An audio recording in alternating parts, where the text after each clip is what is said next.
My name's Stephen Gethins, Member of Parliament for North East Fife, and I'm the SNP's Foreign Affairs spokesperson, including Europe. I want to talk to you a little bit today about the need for reconstruction and rebuilding.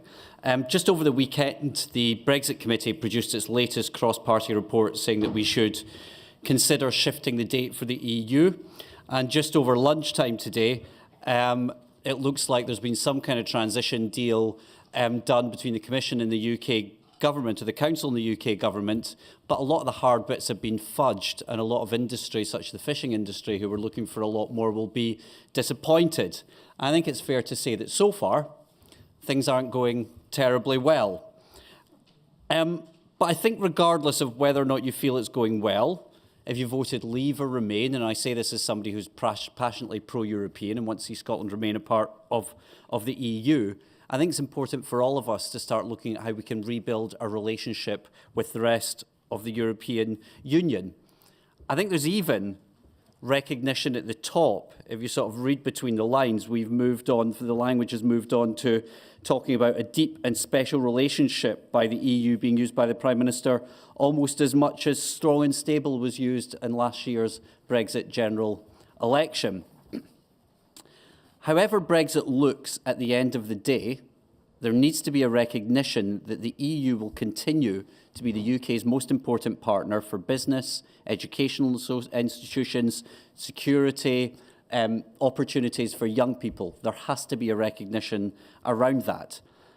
But that relationship has now been damaged.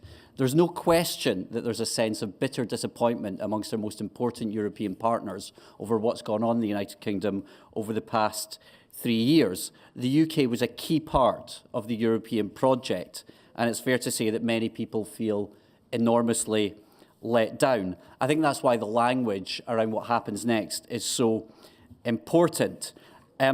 It's right that right now MPs like me will continue to discuss and debate and disagree with one another over the nuts and bolts of Brexit. But I think we need to look beyond that, and we need to think about how we best rebuild what is our battered relationship with the rest of the European Union. Now, Scotland, as many of you in this room will know, voted overwhelmingly to remain part of the European Union. A 62% Remain vote, I think, would be pretty respectable in any EU member state if it came to a similar plebiscite about Leave or Remain. And I think that vote in Scotland was all the more remarkable given what happened elsewhere in the United Kingdom. I think there are a number of reasons for that. This is maybe not the forum to discuss this, but historically Scotland has always been close, and at times closer, to our European partners than our partners elsewhere in the United Kingdom. It's worth noting, and sometimes I feel the need to do so to colleagues in a London audience, and so forgive me, but our legal system is a hybrid between civil and common, given the sort of European influence on our legal system. Our universities and learning institutions have had for hundreds of years incredibly close links with other European universities, which even predate the Reformation. And place names across Scotland reflect our European heritage, with connections to Norway, the Netherlands, Ireland, France, you name it. I was even looking the other day, the town of Vera in the Netherlands has a conservator of the Scots privileges in that town, noting our trading links. And one of the most recent holders of the conservator's post was an SNP member of the European Parliament. If you go across the road to Westminster, you will find the monarchs who adorn the walls from the Tudor period are for England monarchs like Henry VIII or Elizabeth I. But on the Scottish side of the wall, you will find French monarchs as well as Scottish monarchs on that side of the wall. And indeed, common citizenship is not a new idea. In fact, France and Scotland shared common citizenship technically from 1295 until 1907. Having common citizenship with our European partners is something that we are quite used to.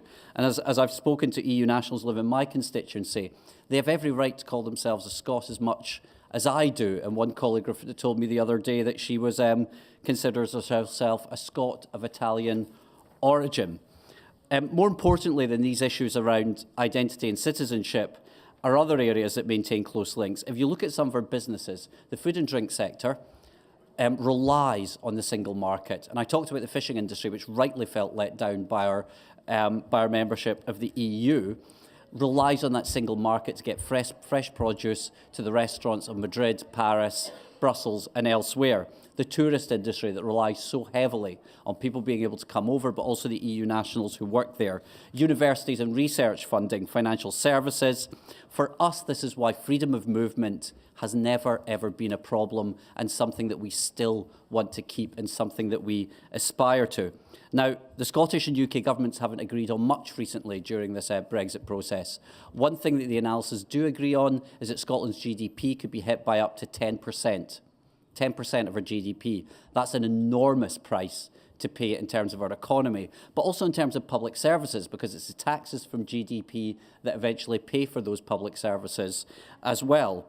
Now, as somebody who believes strongly in Scotland taking its place as an independent member state of the EU, and I'd encourage you to remember that Scotland has met the acquis communautaire. It would be a medium, a normal size member state similar to Denmark, Finland or Ireland. It's been pleasing to note that so many politicians have recognised that vote in Scotland and the need for Scotland to make its own mind up. Former Belgian Prime Minister Guy Verhofstadt said it's wrong that Scotland might be taken out of the EU when it voted to stay. Manfred Weber, the German MEP, who's close to Angela Merkel, said that that the EU is up to new member states.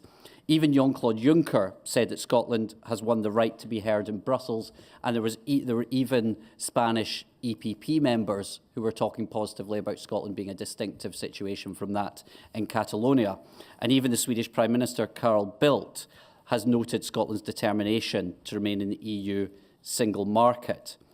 I'm glad that we've had that broader recognition, but whilst we're in this mess, if you like, of Brexit, I also think that we as Scots should be using that to benefit everybody across Europe and across the United Kingdom by acting as a bridge.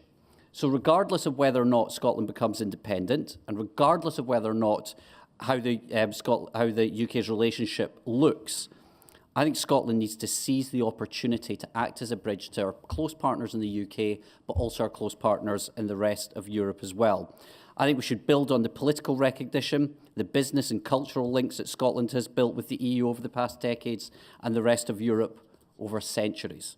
This would mean businesses positioning themselves to act as a gateway to the UK markets for the rest of the EU and to the EU for UK business. In research and development, where we've made huge strides in our universities and other research institutions, we should be forging ahead by maintaining the partnerships that are so important to our common good. One thing that I like to remind people is the breakthroughs that we make because 5 or 6 European universities, including those in Scotland and elsewhere in the UK, benefit us not just in terms of jobs, but in terms of the health and social and other benefits that we'll all gain from that collaboration 10 years down the line. I also want to see us tackling issues such as climate change and developing a renewables industry, where Scotland has world-leading climate change and renewables policy, which is more in line with the Brussels consensus than it is at present with the London consensus, or certainly that at Westminster. I think there's a role for other administrations. The Scottish Government already has a strong presence in Brussels and may have to beef that up, as the UK might. I mean, Brexit will mean more bureaucrats in many ways. If anybody's ever been to see Norway's permanent representation in Brussels, it's pretty big.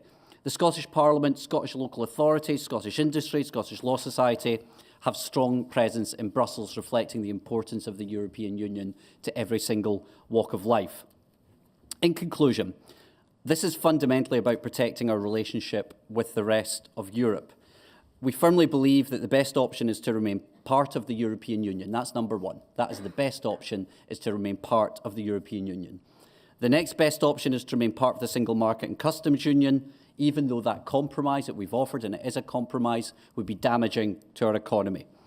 But by acting as a bridge, I think we can help our partners in the rest of the EU and the UK by providing competitive advantage to businesses, universities and the young people who will be worst affected by the current route that the UK is taking out of the European Union. But the UK government also needs to start showing some imagination. Where there's political will, solutions can be found to the thorniest of political problems. And right now, we have plenty of thorny political problems to worry about. A good place to start would be with freedom of movement. We want freedom of movement. You know, Scotland and the SNP, Scotland is a pro-immigration party. Immigration is good for our economy, and we need it in Scotland at the moment. We want to keep freedom of movement. Michael Gove, during the EU referendum, promised that Scotland could get powers over immigration. That's the same as in other countries elsewhere in the world where you have a sub-state actor having powers over immigration. That and more control over business regulation and a recognition of Scotland's distinctive voice in this debate would go a long way to help Scotland and therefore the UK. A few years ago, Graham Avery, who was a long-time European Commission representative, many of you in this room will know, said that increasingly, if the UK left the EU, that London would find it increasingly helpful to do its foreign policy or its relationship building with Europe through Edinburgh and Dublin. I think that is the case today, and there's a role to be filled. I think the UK government needs to learn to think outside the Westminster box, take advantage of the asymmetrical system of devolution that we have in the United Kingdom, so that, frankly, we can all grab a shovel and start digging ourselves out of the hole in which we commonly find ourselves. Thank you.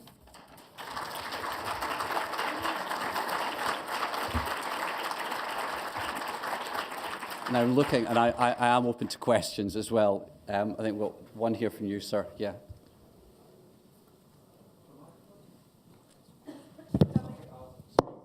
Do you want to speak, and I can repeat it if that's helpful? Yeah. Sorry, I've got the microphone.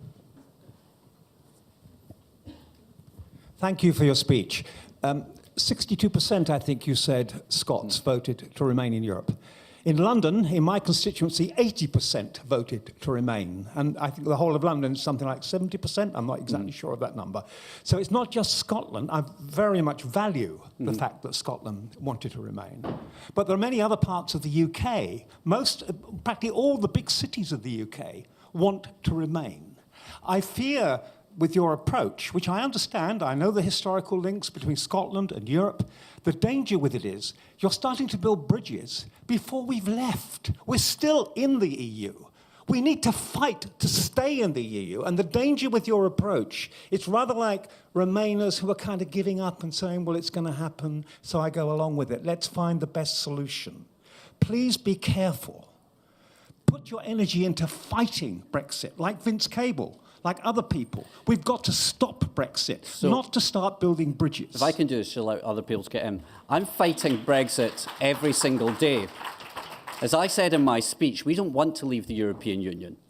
We don't want to leave the European Union. 98.5% of Scottish MPs voted against the triggering of Article 50. Now, we're in a mess here. It's a common mess, and I'm recognising it's a common mess. So, number one, we will fight every single day to remain part of the European Union. And I'm delighted 62% was incidentally higher than it even was in London to remain part of the European Union. And Scotland retains its sovereignty. In law, we retain our sovereignty. And I'd like to see us use that. We will continue to fight Brexit because we think it's damaging, but it's only a year away. And we have a responsibility to our universities, our businesses, EU nationals who have made Scotland their home, to do everything we possibly can to salvage every single part of our relationship with Europe. But right now, we have to do what Westminster says.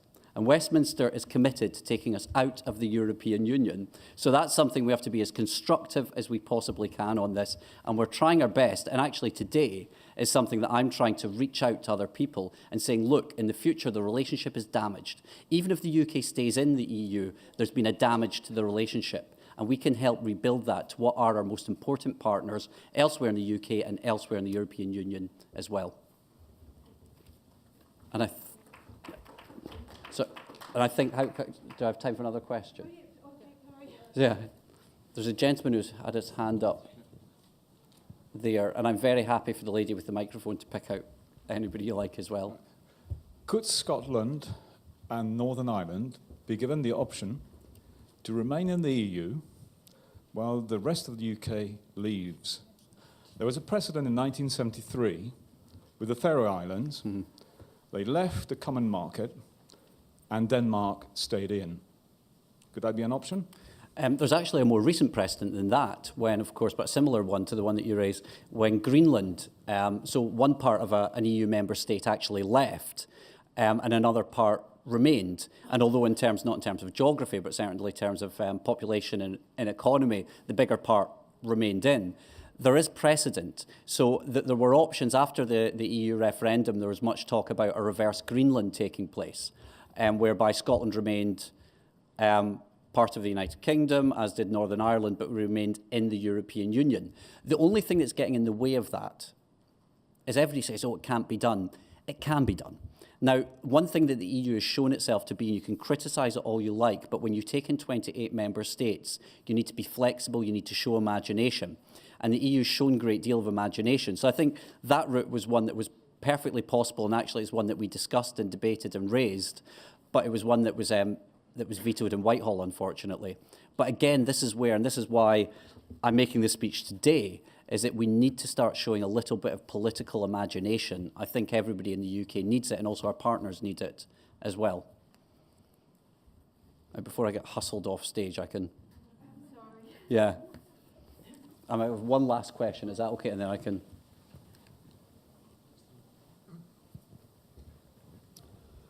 This is a rather tricky question, I think. We've heard talk from Vince Cable about the possibility of working towards a second referendum. Mm-hmm. Would you and your party be in favour of Parliament trying to overturn Brexit without going to the people again? I think that given, well, look, first things first is that if there was to be any future referendum, I mean, one of our concerns is that Scotland voted, just like Northern Ireland, voted to remain part of the European Union. Now, would we get any guarantees in the future? What happens if we vote to remain part of the European Union all over again? So we have some concerns around a future referendum, and it's something that we're not convinced of yet. We've offered a compromise to the UK government. It's not a compromise we like, but that's the nature of compromise, to remain part of the single market and the customs union. And we've offered to talk to the UK government. But as I said, we're open to talking and trying to find a way through here. But at the moment, the UK government only seems to be intent on talking to the DUP. So I think that's something that we need to overcome. And frankly, in a parliament of minorities, and I'll finish on this point for us all to think about, Westminster is now a parliament of minorities. That actually made Westminster all the more European, because it's something that's very common in other European legislators. It's also something that's very common in the devolved legislators as well. And that means that we need to step outside our comfort zone and start speaking to each other in a slightly more constructive manner. The culture's starting to shift, and I've had some great opportunities to work with colleagues in other political parties, but I think it needs to shift that a little bit more as well. Anyway, sorry. Thank you, and thanks for your time this afternoon.